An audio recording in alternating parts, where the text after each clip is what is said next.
بسم اللہ الرحمن الرحیم۔ حضرت سیدہ فاطمہ رضی اللہ تعالی عنہا اس وجہ سے پریشان رہا کرتی تھی کہ اب تو میں اپنے پردے کی حفاظت کرتی ہوں، جب موت طاری ہو گئی تو پھر اس کے بعد چارپائی کے اوپر اٹھا کر قبرستان میں لے جاتے ہیں تو مرد دیکھتے ہیں تو میرے لیے یہ بھی پریشانی کا باعث ہوگا۔ تو حضرت سیدہ فاطمہ رضی اللہ تعالی عنہا اس معاملے میں سخت پریشان رہا کرتی تھی۔ حضرت اسماء بنت امیس رضی اللہ تعالی عنہا سے انہوں نے یوں بات کی تو وہ فرمانے لگی کہ میں نے حبشہ کے اندر لوگوں کو دیکھا ہے کہ وہ عورتوں کے لیے ایک خاص ڈولی اور آپ نے کہا میں آپ کو بنا کے دکھا دیتی ہوں۔ انہوں نے کھجور کی 4 شاخیں منگوائی اور چارپائی کے چاپایوں کے ساتھ باندھ دیا اور ان کو آپس میں جوڑ دیا اور اس کے اوپر پردہ ڈال دیا اور کہا میں نے حبشہ کے اندر یوں دیکھا تھا۔ تو حضرت فاطمہ الزہرا اتنا خوش ہوئی اس بات پر کہ یہ ایک اچھا طریقہ مل گیا ہے۔ اس طرح عورت مرنے کے بعد بھی اپنے پردے کی، اپنی آبرو کی، اپنی عزت کی حفاظت کر سکتی ہے۔ تو یعنی اس انداز کے ساتھ اور اس صورت کے اندر ہمیں سبق اور درس دیا۔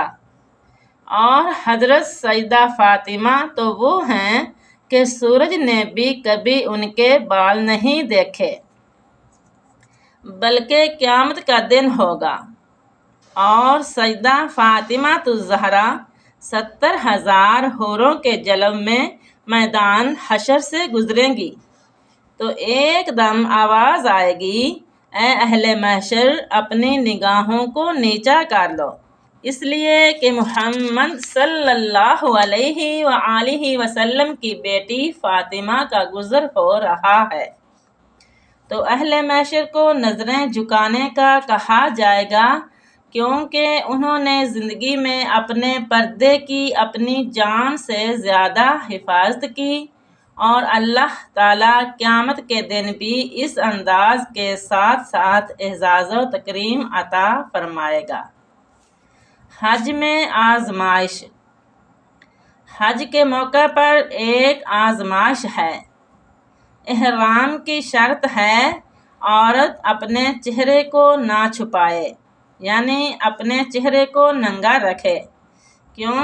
اس لیے کہ امتحان گاہ میں مرد اور عورت کھڑے ہوتے ہیں، اللہ کا گھر سامنے ہے، اللہ تعالیٰ دیکھنا چاہتا ہے کہ میرا بندہ مجھ سے ڈر کے اپنی نظر کی حفاظت کرتا ہے کہ نہیں کرتا۔ ایک طرف عورت کو کہا کہ چہرہ نہیں چھپانا، دوسری طرف مرد کی آزمائش ہے کہ تم نے نظر کی حفاظت کرنی ہے۔ گویا ایک مشق کروائی جا رہی ہے کہ حج کے بعد اس کو کفس بصر کی عادت پڑ جائے اور اللہ تعالیٰ کے بابرکت گھر کے سامنے جو مزاج پختہ کر کے آیا ہے بعد میں بھی اس مزاج پر عامل رہے۔ حضرت عائشہ کا طریقہ۔ حضرت عائشہ صدیقہ رضی اللہ تعالی عنہا فرماتی ہیں کہ احرام کی شرط تھی کہ چہرہ ننگا رکھنا، لیکن جب مرد ہمارے سامنے آتے تھے تو ہم کسی پنکھے کے ساتھ، وہ جو دستی پنکھا ہوتا ہے، یا کسی کپڑے کے ساتھ، یعنی چہرے کو تو لگا نہیں سکتے، وہ اس چیز کو مردوں کی طرف کر دیتے تھے کہ وہ اس حالت میں بھی وہ ہمارا چہرہ نہ دیکھ سکیں۔ حضرت فاطمہ الزہرا رضی اللہ تعالی عنہا کا پردہ، حضرت عائشہ رضی اللہ تعالی عنہا کا پردہ۔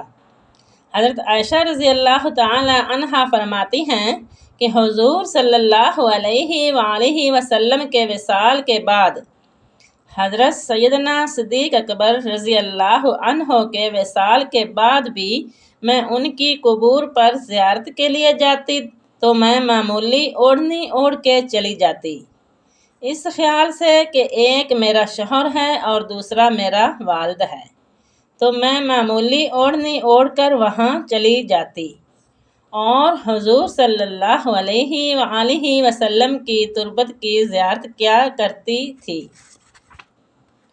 فرمایا پھر کچھ عرصہ گزرا کہ حضرت عمر فاروق رضی اللہ تعالی عنہ کی بھی تدفین ہو گئی۔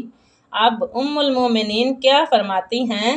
آپ فرماتی ہیں اس کے بعد جب میں جاتی تو موٹا کپڑا لے کر جاتی، مجھے حضرت عمر رضی اللہ تعالی عنہ سے حیا آتی تھی۔ ایک تو یہاں حضرت ام المومنین کا عقیدہ سمجھیے اور دوسرا حیا کی کیفیت یہ ہے کہ حضرت عمر فاروق رضی اللہ تعالی عنہ سے جو کہ قبر میں ہیں اور مٹی کے کتنے پردے ان کے اوپر ہیں، لیکن آپ فرماتی ہیں کہ میں اوڑھنی اوڑھ کے جایا کرتی تھی کہ مجھے حضرت عمر فاروق سے حیا آیا کرتی تھی۔ سبحان اللہ۔